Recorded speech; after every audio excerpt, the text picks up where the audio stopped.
ក្នុងកលៈទេសៈស្មារតីតែមួយការពារជាតិពីខ្មាំងសត្រូវអ្នកអង្គការលេងនវត្រាបែងចែកក្រុមយុវជននិងសិល្បករជាច្រើនផ្នែកចុះសមរភូមិរៀបចំស្បៀងអាហារនិងធ្វើត្រេងងៀតគាំទ្រកងទ័ពនិងជនភៀសឹក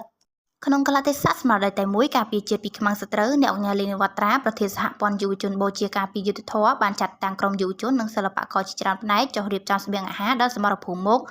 ចុះប្រមូលទិញអំបុកផ្នែកប្រមូលត្រីធ្វើងៀតផ្នែកធ្វើឆៃពៅផ្នែកអង្ករនិងផ្នែកទទួលអំណោយពីសប្បុរសធម៌ពីបងប្អូនប្រជាពលរដ្ឋដើម្បីយកទៅចែកជូនដល់វីរៈកងទ័ពកំពុងឈរជើងការពារទឹកដីនៅបណ្ដោយព្រំដែននិងបងប្អូនប្រជាពលរដ្ឋភៀសសឹកដែលភៀសខ្លួនដោយសារសង្គ្រាមឈ្លានពានរបស់ថៃការចូលរួមរបស់ក្រុមយុវជនដឹកនាំដោយអ្នកអង្គការលេងនវត្រាធ្វើឡើងតាមរយៈការអំពាវនាវរបស់សម្ដេចតេជោនាយឧត្តមសេនីយ៍ផុតលេខផ្កាយមាស5ហ៊ុនសែនអគ្គភស្តុភារកំពូលកងយុទ្ធពលខេមរៈភូមិន្ទគាំទ្រដល់កងទ័ពកម្លាំងគ្រប់ប្រភេទនិងជនភៀសសឹក